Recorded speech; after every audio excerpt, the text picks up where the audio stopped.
What up, nerds? Welcome to the Nerdy Narrative.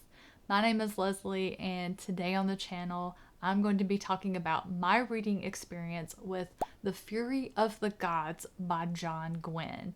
This is the final, powerful installment to the Bloodsworn trilogy, a Norse-inspired fantasy series packed with myth, magic, and bloody vengeance. Friends, believe me when I say this is 500 plus pages of straight payoff. Whether you've read just the first book in the series, The Shadow of the Gods, or both, which includes The Hunger of the Gods, then you know that there is a lot. There's so many characters. John Gwynne, something he's known for is having a large cast of characters.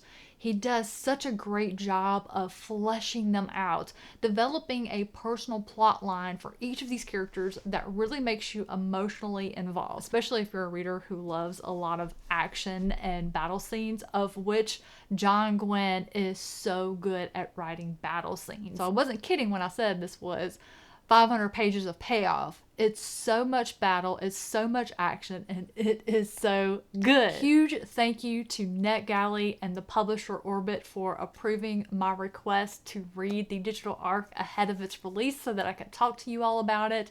Is it worth it? Yes. Did John Gwynne deliver a great ending? Yes. Does everybody live? No. Y'all know John Gwynne. If you're like me, you're reading the Bloodsworn Saga because you're a fan of one or both of his previous series, The Faithful and the Fallen, or of Blood and Bone trilogy, which those two are related to one another. I would definitely suggest reading The Faithful and the Fallen first, following it up with Of Blood and Bone. So what is The Fury of the Gods about? This is where everything's going to intersect in some way, and I really enjoyed watching how the different players, the different groups, crossed paths and either became allies or enemies. So the four main characters whose stories we've been following since the very beginning, and this one are Varg, who, when we first meet him at the beginning of the series, he was a thrall, a slave.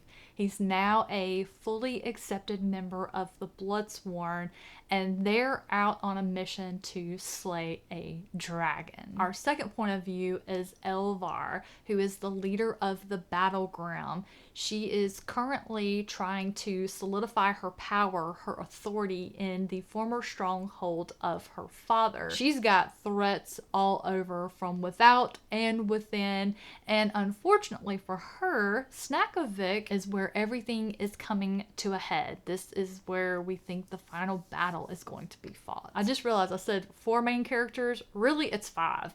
Our two characters that give us insight to the movements, the plans of what's going on with the bad guys are Bjor and Guthvar. I know I said his name wrong. Oh my gosh. So they are the ones that give us the other side of things, so we get a very well-rounded picture of everything that is happening. And of course, my favorite perspective, Orca. Orca is not only my favorite female character in fantasy, she's my favorite mother. And this is coming from a reader who is not a mother. I don't know from experience the feeling of what it's like to be a mother, to carry a child for 9 months and give birth. I don't know that feeling. But John Gwynne certainly wrote it in a way that captivated me.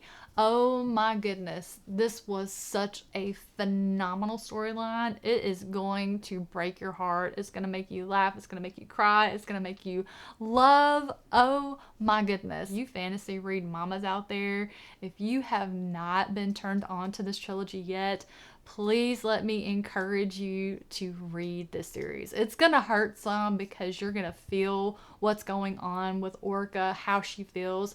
It's probably one of your greatest fears. In the first book, how Orca gets pulled into this story is when her husband is murdered and her son is kidnapped, and her whole storyline is trying to get her son back, and she moves heaven and earth and no god stands in her way. Oh my gosh, so good. Funnily enough, just talking about the emotion that these characters evoke from me as a reader, my least favorite storyline has always been the point of view of Elvar, but in this book, it became a second favorite I did not expect to be moved in the way that I was for this character.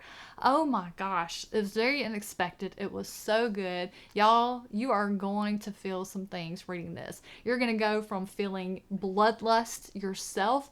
There was times that my heart was racing. I was almost panting. There was times that I was sweating from anticipation of what was about to happen or what was almost happening. The battle scenes were so intense. The feelings of the characters were so intense. The other side of that coin, when you become so invested in everything that's going on, you're going to get your heart broken. There's no way in a battle this intense. When I say 576 pages of payoff, there's a lot of fighting that's going on. This is what it's all culminated to. It's all come down to this battle for the fate of this world.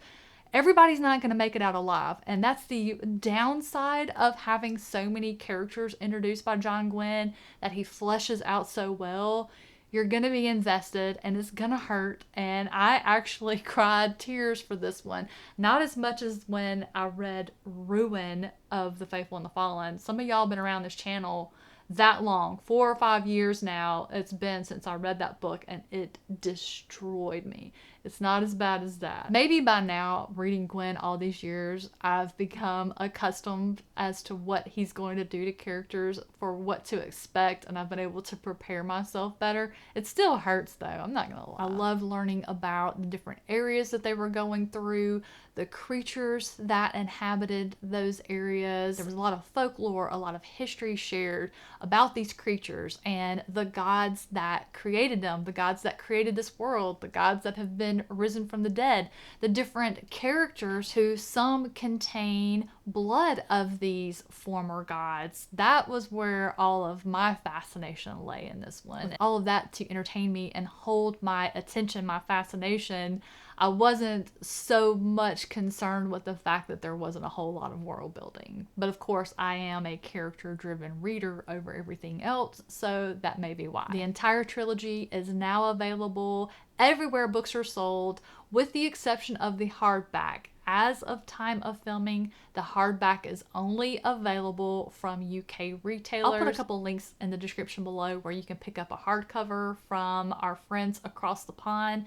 It's also available here in the US in paperback, audiobook, digital. I'm gonna go ahead and wrap it up here. Thank you all so much for watching. Hope you enjoyed the review. I hope that it was helpful to you, whether you're already reading the series or you were just curious if it was worth investing your time into it, and now you're gonna pick it up. Have a wonderful rest of your day, and I will catch you in the next one. Thanks again to all of the Nerdy Narrative patrons, with a special shout out to the Nerds Radiant: Chad, John, Gail, Amanda, Star, Tara, Ann, Amanda, Andrew, Kate, Ev, and Sharon.